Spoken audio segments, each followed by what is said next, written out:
சில நேரங்களில் தூக்க மாத்திரை போட்டால் கூட தூக்கம் வர மாட்டாங்க. ஏனென்றால் இவனுடைய நினைப்பு வந்து விடுது. ஆனாலும் உங்களை மக்களை நினைக்கும் போது, என் பாட்டாளி சொந்தங்களை நினைக்கும் போது நான் தூங்கி விடுகிறேன். எனக்கு ஒரு புத்துணர்ச்சி வருகிறது. ஒரு நாளைக்கு குறைந்தது 50லிருந்து 200, 300 பேர் தோட்டத்தில் என்னை சந்திக்கும் போது எனக்கு ஏற்படுகின்ற மகிழ்ச்சி அது வெள்ளமாக பாய்கிறது. மகிழ்ச்சி வெள்ளம் அது இன்னும் மேலும் எனக்கு புத்துணர்ச்சியை தருகிறது. அதனாலே நீங்கள் இருக்கும்போது நீங்கள் இல்லாமல் நான் இல்லை. அதை இந்த நேரத்தில் உங்களுக்கு சொல்லி இந்த பொதுக்குழு செயற்குழுவுக்கு அந்த நீங்கள் பத்திரமாக வீடு திரும்ப வேண்டும், வீட்டுக்கு செல்ல வேண்டும் என்று இந்த நேரத்தில் உங்களை அன்போடு கேட்டு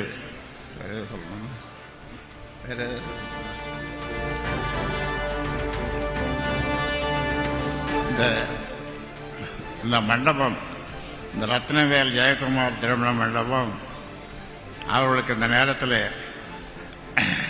நன்றி சொல்லுகின்றேன். ஆனால் இந்த மண்டபத்தை கொடுக்கக்கூடாது என்று இங்கே அது ஒரு சூழ்ச்சி நடந்தது.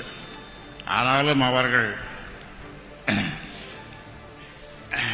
என் பெயரை சொன்னதனாலே, நான் இங்கே வருவதனாலே, இங்கே ராமதாஸ் கட்டுக்கோப்பாக நடத்துவார்.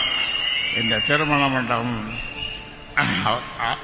மண்டபத்தை அவர் எங்களிடம் ஒப்படைத்தார்.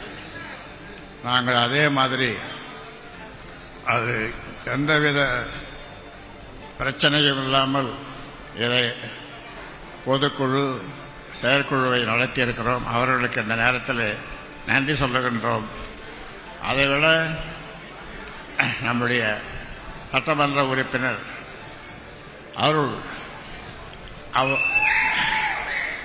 மிக சிறப்பாக இந்த செயற்குழு பொதுக்குழு நடப்பதற்கு அவர் அரும்பாடுபட்டிருக்கிறார்.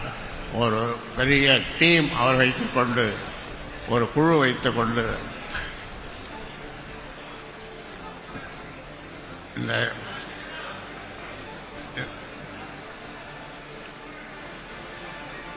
இந்த மிக சிறந்த ஒரு நிர்வாகக்குழு, பொதுக்குழு செயற்குழு மிக சிறப்பாக நடைபெற அரும்பாடுபட்டு உழைத்த அனைவருக்கும் என்னுடைய வாழ்த்துக்களையும், பத்திரிகை ஊடக நண்பர்களுக்கு என்னுடைய வாழ்த்துக்களை இந்த நேரத்தில் தெரிவித்துக் கொள்கின்றேன். நன்றியையும் தெரிவித்துக் கொள்கின்றேன். ஆமாம், அனைவருக்கும் இன்னும் சில நிமிடங்களிலே உணவு பரிமாறப்படும். ஆமாம், உங்கள் அனைவருக்கும் என்னுடைய புத்தாண்டு வாழ்த்துக்களை இந்த நேரத்தில் தெரிவித்துக் கொள்கின்றேன். நன்றி, வணக்கம்.